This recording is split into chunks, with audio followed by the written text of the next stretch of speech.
Hey guys, it's Khalil, Hey, it's Chad. and we are the Marshals of Truth. All right, so starting our part three on our ethno-nationalism series, we wanted to give a lot of really start going deep into the examples, because as we'd gone through the general concepts of ethnicity and race and ethno-nationalism, it's civic nationalism versus cultural nationalism, all the different concepts and their explanations and what they mean and all that. Now it's time that we start to go to the characters in question for which we assign the title of ethno-nationalist to. First is Hitler, and of course he fits within this category. I don't even think we really need to explain it. He killed millions of people based off their identity, something that in his mind was something that could not be changed, with the Jewish identity, something that he believed couldn't be changed because he thought it was in their blood. Um, and then others, for things that they couldn't change, like mental and physical disabilities, and a bunch of other different types of people. So this guy is a genocidal maniac, and to not call him an ethno-nationalist is insane. Yeah, Next he's the is, yeah, embodiment of it, really. Like the yeah, poster child. yeah.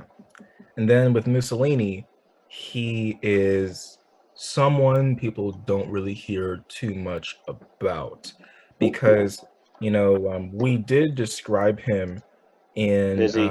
the Far Left Equals Far Right series, um, as being not as bad as Hitler, but that's kind of it's true. It's just that it not 100% because it includes a little bit of a caveat. He was very big into his rhetoric of pure state and who was fully Italian and who wasn't. Excluding Slavs, Eastern Europeans, excluding Jewish people to a certain extent, um, and including anyone, excluding anyone that wasn't white, um, and yeah, that makes up the large majority of the people that he did not deem to be Italian. It's just the difference between him and Hitler was just about what would he do to people that he didn't consider to be part of the Italian race. Yeah. Um, So, yeah, like Mussolini, you could kind of see it as similar in similar in execution to what a civic nationalism would be, yet using like the vocabulary of a cultural nationalist. He's advocated, of course, like Hitler, for the removal of, not Italian people. However, he didn't go through with it as much as Hitler obviously did. Um, as we'll come to explain, Mussolini's ideas on, assimilation and exclusion of others were somewhat similar to to Hitler's views, but as you said, they just did not go far enough. He advocated for, imprisonment, um, exiling, removing from the country for different kinds of people, and he would end up ramping up the rhetoric as his allyship would with Adolf Hitler increased, but it was much softer in its execution on what he actually did about it.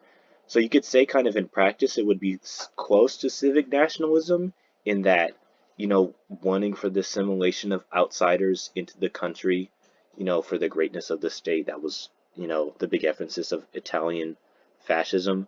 However, he still called for removal of other people as a cultural, as an ethnic nationalist would. It just didn't go far enough. Especially as Hitler would see it, he would see it that they didn't really go far enough. right. Because yeah, exactly. He was very similar in rhetoric to Hitler in the sense that there was an other, within the Italian community, like groups of people that were not Italian, so therefore should not have the privileges of Italian people. All the social services we were talking about, under the Italian fascist state under in peacetime, you would expect that they would not be given over to people that weren't deemed as Italian, and you'd be right.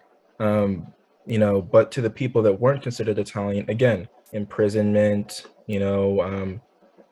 thrown into camps, ejection from public life. But the thing about Mussolini was that there wasn't, I wouldn't say there was no, because he was in office in Italy, as the Duce, for so long, 22, 23 years, that you can bet that there is an exception to this, but for the most part, everything that we found about him, everything that I found about him, is that he didn't have as much extinction rhetoric as Hitler. And so he didn't, set up death camps in Italy upon which, like, there would be industrial killing like Hitler. There was just ejection of certain people out of society, sterilization, and yeah, not any civil rights, but it wasn't like as much people killed under his reign as Hitler. Yeah, And if he were to be as extinction focused as Hitler was, then you can bet that there'd be a lot more people killed under his reign than Hitler. I think, I don't know, if you look it up, like, of course, with Hitler, um just quickly looking it up because I kind of want to know. I'm curious. Like, under Hitler, including the war, but even not including the war, that's still like millions dead. Maybe close to yeah, 10 million or more people dead. Um, might be around 15, maybe 17 million in right, total for the Holocaust. So that's Jews along with gypsies, crippled people, all kinds of stuff. You need to check that. But it was still in the course of millions upon millions of people, and this was through directed action, through extermination, all that kind of stuff. Italy didn't really have that. In Italy they still had very violent crackdowns on opposition groups, and they used their group called the Black Shirts. That was their kind of paramilitary group that they used to exact, violence upon the enemy without having explicit government cooperation. It was very obvious. Like there's no way you could say that the Black Shirts were not in collaboration with the government, but it was not like a department of the fascist state. But in Italy, they had violent crackdowns against their enemies, imprisonment, killings, assassinations, all of that. But what we didn't see was a targeted extermination of other minorities, of racial groups, of crippled people, those differently mentally able. That didn't occur in right. fascist Italy. They just had a violence, really.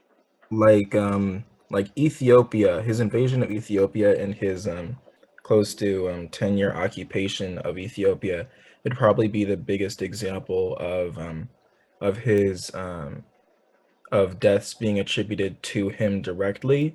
But if you look at the death count of people that were killed as a direct result of him, the number doesn't go beyond a million. And a million, of course, is a lot of people, but in comparison to Hitler, it's not as much. And that's because Mussolini, and you can find numbers on it. You can go to different sources and try to find something. I mean, like on Quora, they say 400,000, and other different sources, they'll say also a few hundred thousand, whether it be in Ethiopia or in Italy or in Libya or in Albania, they'll say a few hundred thousand, but it doesn't reach a million or go beyond it, largely because there wasn't as much of a systematic approach to extermination as there was with Hitler.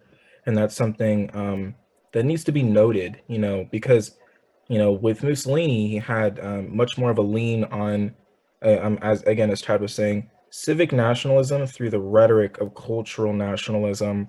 And the biggest example of that was a propaganda push by Mussolini and the Fascist Party, centered around his cult of personality in the early 20s, called Uomo Novo, which is the new man.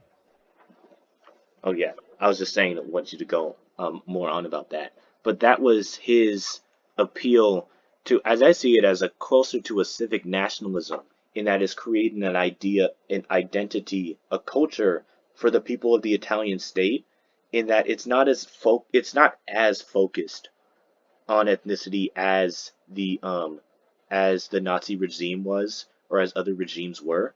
However, it was a creation of an identity, of a culture, of a hypothetical um, ethnicity or race even that the people of the country should aspire to be.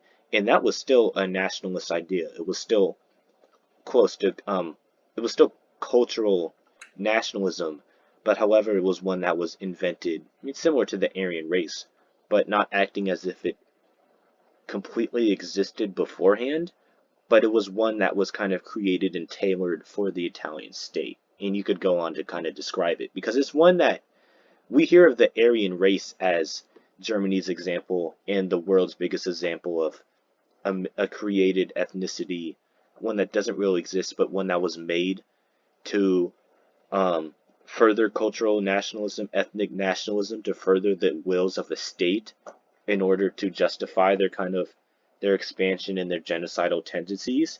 With Italy, you don't hear that as much because, as we said, they didn't go through with with genocide really, but they did have this idea of the, as we said, the new man who would be the ideal Italian, the ideal citizen. That is not really known, so we like to talk about that really. Right, because there's a source, that will give due credit to in the description.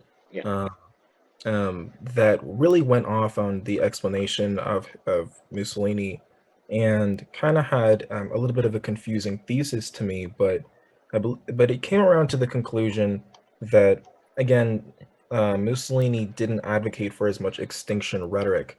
That his version of racial supremacy was in some ways very similar to a lot of Western governments at the time. Just of course it was a much more open denial of civil rights, yeah, and freedom to even most of the people that he considered to be ethnically pure. yeah. But with his, you can think of it more of like more as a promotion of a certain identity, a promotion of a culture, as opposed to a repression of everyone else's. That's what the racial supremacy in Germany was, is that it wasn't just that the Aryan people were supreme, but that everyone else was inferior and therefore must be dealt with. Italy was more of just the promotion, the uplifting of that idea, of this ideal new man, and yeah, they didn't really go forward with the repression of the others, but it was more of a promotional aspect. Right. Yeah, And this source that we'll give due credit to in the description, yeah. said, yeah, it's a very long quote, but I hope it helps to give the point. Is there Chad? Is there anything that you were going to mention? Oh no, go ahead. Okay. Okay, get ready, guys. Quote, "It is difficult to exaggerate the extent to which Italian fascism garnered worldwide attention during the interwar years between World War I and World War II. However, public fascination with the regime was not focused exclusively on the much publicized new political style of fascism or the cult of the Duce. The ostensibly modern, racist social engineering practiced by the regime also attracted great interest. Italian fascism did in fact entertain a grandiose vision. It sought nothing less than the rebirth of the nation, allegedly threatened by demographic and moral decline, and the creation um, of an uomo novo, or new man. The idea of creating a new man was a core feature of Italian fascism. This notion was tightly bound with a vision of a new social order in which the Italian people would be transformed into a warrior society that was strictly hierarchical and racially pure.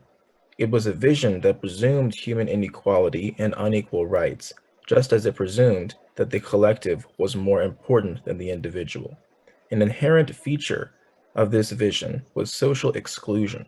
Not every Italian would fulfill the criteria expected from a uomo novo. Homosexuals, career criminals, and the so-called socially degenerate would all be excluded, along with ethnic minorities such as Slavs and later Jews. Moreover, the aims of this social utopia were largely directed toward violence, war, and territorial expansion. The supposedly racially superior Italians would assert themselves in a war of existence against other peoples in order to conquer new Lebensraum, a term that was used in Italy as well as Germany. Although deliberately kept vague, such racial concepts were just as much a vehicle for the ideological mobilization of Italian society as a concrete biopolitical program. The police did not limit its repression to political opponents of the regime, but also targeted outcasts such as alcoholics, homosexuals, mentally ill, and beggars, as well as the religious or ethnic minorities such as Jehovah's Witnesses, Gypsies, and Jews. End quote. So there is a lot there, a lot to analyze, but basically, it was very similar to a lot of liberal societies at the time, and that's why it garnered so much interest and so much quote worldwide attention and quote public fascination. You know, not so much on fascism or the idea of fascism, but nations around the world, Western nations particularly, looking at it, looking at their social engineering practiced by the regime, that attracted great interest, as being interesting in a way of stopping moral degeneration, by taking out the alcoholics, taking out the homeless people, or as they called it, the beggars, and taking out, because, there are people who are homophobic today, but there were a lot more people that were homophobic back in the 20s and 30s. And so they included homosexuals, gay people. They included Jewish people, Jehovah's Witnesses, Gypsies, as well as was already described in the quote, and so there's a lot of people that would be considered in this in Italian fascism, in the 20s and 30s under Mussolini as being, contributing to the moral degeneration of Italy, which is very aligning with eugenics concepts, which were very popular in nations like America or France or England or other Western nations. Yeah. It was this idea that this ideal man would be essentially the cleaning up, the cleaning up, the improvement of society, at the expense of these, not really evildoers, but those who are just kind of in our way. They saw people on the outside saw this idea of the new man as someone who was seeking to improve society, not just for Italy, but maybe even the world. And so while this new man ideology, it still called for the exclusion of other identities, as we saw Jews, Gypsies, Jehovah's Witnesses. It called for the exclusion of these people, but it wasn't calling for the extermination. And that's where you get the opposition, the more general opposition to Germany's ideas of um, Aryan supremacy, is that it called for the extermination of the others, not just the exclusion, not just that they were other people who were not part of, the new man people. It's that they were the enemies, that they were the enemies of the world, of the people, and so had to be eliminated. With this new man, it's just, it's basically an idea calling for the betterment of their country. And that seems pretty appealing. And especially for Italy, and for other Western nations rebuilding from the war, that could be one that seems appealing because you're trying to build your nation back up, and especially with Italy building itself into a strong fascist nation, trying to regain the the reigns of the past Roman empires, it seems one that they would want to subscribe to. But the difference with it is, as I said, it wasn't calling for the extermination of the other people, more of just the exclusion. And they did that. But it was, as we said, it wasn't as far as Germany went. And so that's why it wasn't as widely, criticized. It got that attention. Right. Like in yeah, like in America, for example, I think it was the 18th Amendment. Well, okay, well, the prohibition. Yeah. That was anti-alcoholic legislation that was meant to clean up American society, and stop the moral degeneration of the people. And so the idea of excluding such people from society and trying to clean up their nation is again very popular to a nation like America or other Western nations. You know, they also, as I mentioned in the quote, they wanted to exclude like the mafia, career criminals, and so very similar to a lot of nations like America, they wanted to stop organized crime, Oh and yeah, and I'd like to add that the Prohibition Amendment, that was 1920, so that was just a couple years before the rise of Fascist Italy and when this idea was created. So America was deep into this idea of stomping down on this, um, right. the And then ills of society, you may call it. forced sterilization of black people. You know, in America, they're gonna look at a political like a political establishment, you know, like fascism in Italy, and be like, that's You might be interesting. onto something. Yeah, it was only until Hitler came around and called for extinction that enough liberal-minded, good-thinking people in Western societies were like, I don't know. But then it Yeah, was also the territorial expansion of Hitler that made, opposing Hitler a very personal thing to a lot of Western nations. Because even if you do support, even if you're a leader of a nation like France or Belgium or England, you know, and you do ideologically support Hitler, you're going to, probably change your mind when they're about to send 3 million men across your border. So yeah, it's very interesting to look at how Western governments responded to fascist dictators like Mussolini and Hitler, particularly Hitler. But there's another quote from the same source, which again played up the excitement by Western society of particularly Italian fascism, and in the way that they dealt with the people that they deemed to be morally or racially degenerate.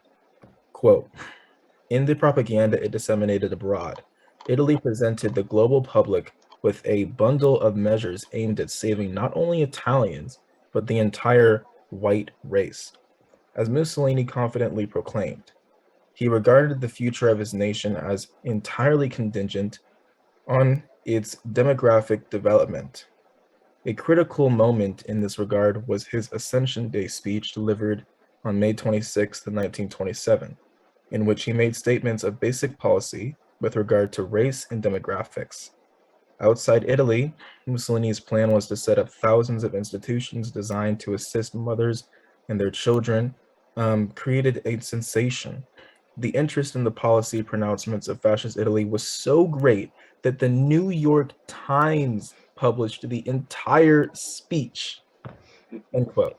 So America was taking notes, and that's because, Italy, as we mentioned, in the far right equals far left, the far left equals far right, you know, um, is that fascist Italy, at least in theory, was, and they would definitely show this in their propaganda abroad, of their kind of duality of left and right. Like they're going to like exclude millions of people from public society, but then also give assistance to mothers that can't provide, like financially provide for their children. So like there's a bit of like confusion a little bit over the people because they're kind of like, wait a minute, that sounds pretty good. So that's why New York Times published this entire speech, and you can actually find it if you look it up. You can find the entire speech, on the New York Times article called The Times Machine. Like you can find it in that feature on New York Times even today. Because they were really interested in these ideas. I think one thing that I want to lean on though, because we already mentioned the whole like lean between left and right, and why Western governments supported it and that they supported them, whatever, but also, quote, presented the global public with a bundle of measures aimed at saving not only Italians, but the entire white race. That's interesting to me because it kind of tells me that um, Mussolini wanted to kind of stretch his legs ideologically abroad, by saying that he was going to provide for all white people across the world, that he was going to like kind of lift up the white man as if they needed to be lifted up in the 30s. Yeah. I But mean, anyway, yeah, because with yeah, ethno-nationalism, with ethnic nationalism, the importance is that race. And as I said, that transcends borders. Ethnicities transcends borders. And so for a country that bases itself on that idea, it's imperative for them to help other people who are in those other countries. And sometimes that means invading them to bring those people back into the country, to give them financial aid. In this one, you gave Mussolini sentiment that he wanted to raise up the white race. And so that's the white people all across the world. That's not just the people of Italy. And like I said, that's a right. characteristic of ethno-nationalism. It's not just in the state. It's I everywhere. got an idea here. What if, when he's talking about the white race, let's not just look at it in terms of however we want to look at it in our modern eyes, um, with like trying to find unity amongst white people and white nationalists and whatever.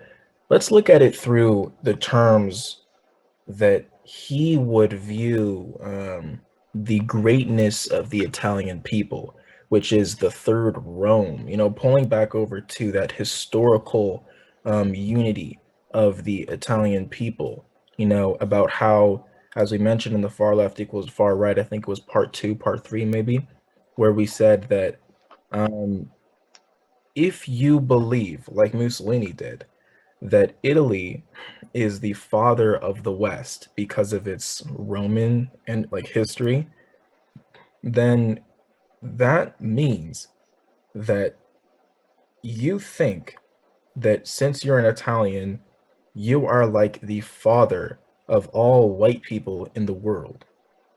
And if you're living in a time like the 20s and 30s, and where the white man rules over about 80% of the entire world, then you're going to think that you, as an Italian like Mussolini, since you are the father of the West, since you are the father of white people, and since you're living in a time where it's popular to believe that the white man is better than every other person in the world, um, then you are the greatest people in the world. Yep.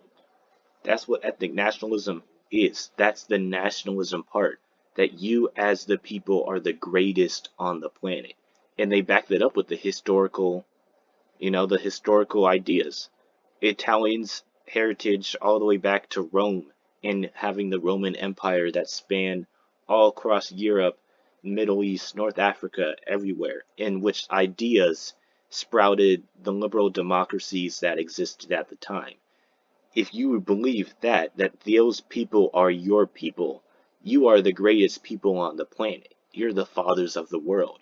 And so you, as the greatest people, have an obligation to help out your um your diaspora, the people who have benefited from your tutelage or your father's tutelage or your forefathers' tutelage. You got to help them out. You got to bring them back. You got to sometimes that means you got to take over their lands to bring them back into the fold. You got to get the other people who aren't as good as you either up to speed or maybe just keep them out. And that's what you get. That's where the nationalism comes in. It's that you are the greatest people on the planet. And what you do with that is to make sure that you stay that way. That's what nationalists do. That's what ethno nationalists do. And when Mussolini tried to do that in his mind by invading Abyssinia, or Ethiopia, but Abyssinia as it was known back then in 1935, the international condemnation of Italy in not only the League of Nations, but by nations that weren't affiliated with it around the world, um, um, it helped to further change Mussolini's political alignment, because I hope we've already established in our earlier far left equals far right series, which so much of this special series refers back to in a lot of ways. Um, like Mussolini was always politically evolving. He started off as an international socialist, turned into a nationalist, then to a fascist, and throughout the 20s and 30s, up until his death, he remained a fascist, you know, but there was still the idea of a um um there was still the idea um like we really want to look at the idea of him and his relation to Jewish people, of his anti-Semitic qualities. And so um we also made the point up until now that he wasn't as extermination based or focused as Hitler. But in his invasion of Ethiopia back in 38, it helped to make him more anti-Semitic because he believed that what he just thought is trying to, you know, strengthen the greatness of the Italian nation, by taking over this nation in Africa, which was the only nation to not be colonized up until that point, that it was the global Jewry that was trying to keep Italy down. So, quote, each side was okay, wait. Let's, yeah, quote, each side was genuinely interested in the solutions being developed by by the other side to purge the new society of undesirable elements. And that's its like reference back over to Nazi Germany and how it related to it. Hmm. Their mutual interest was only intensified by the international boycott initiated in response to Italy's illegal war of aggression against Abyssinia. Moreover, the Italian regime was now increasingly under the spell of its notion that a global Jewish plutocratic conspiracy, which it sought to combat domestically and internationally. As we know from the diaries of Cloretta Petacci, Mussolini's mistress, since 1938, the Italian dictator had shown open hatred against the Jews and declared that he wanted to persecute and exclude them from Italian society by interning them. End quote. So from this, we can reasonably assume that Mussolini, up until this point, around like the mid to late 1930s, was not um, he may have been talking bad about Jews, but he again wasn't as openly hating them to the point where he wanted to exclude them from society. Now, of course, that is not the same thing as exterminating, and we'll get to that.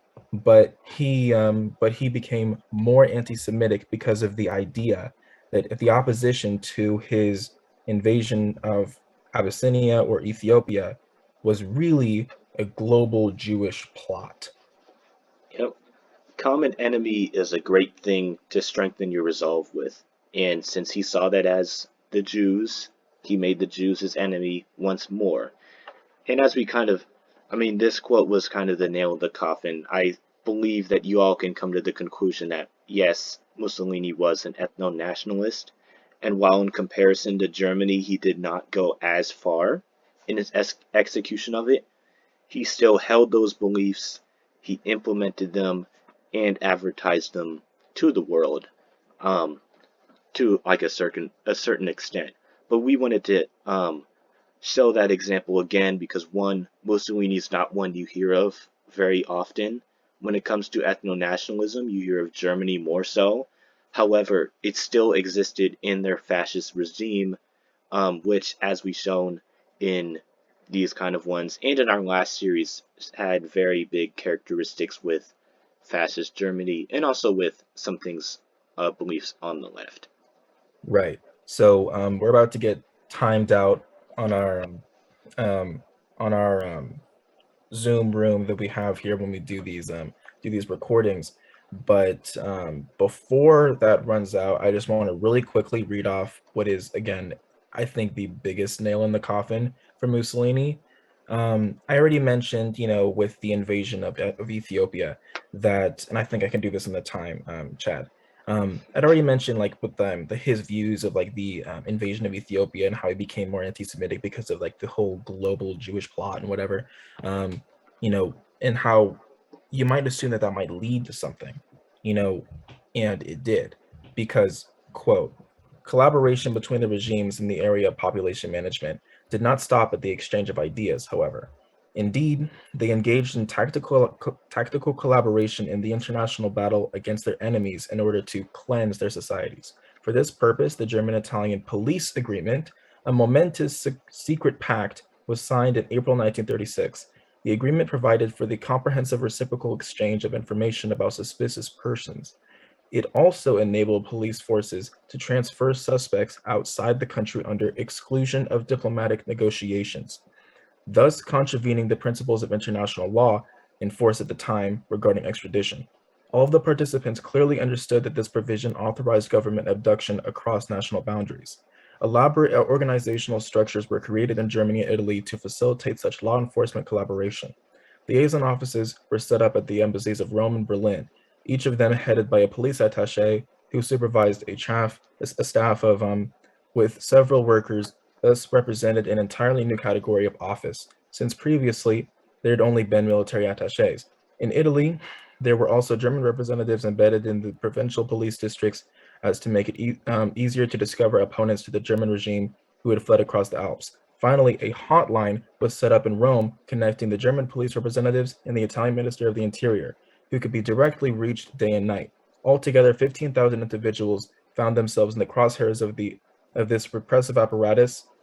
They were serious and in some cases deadly consequences for those who were persecuted. Therefore, but by the time the war had begun, police persecution of Jewish refugees in Germany had become a gruesome reality south of the Alps. End quote. Therefore, Mussolini was an ethno-nationalist. Sorry, guys. Without further Out of ado, breath. we are the Marshals of Truth. Go ahead and subscribe, Yep. like, comment. You know Okay, the bye. drill. We'll see you in the next episode.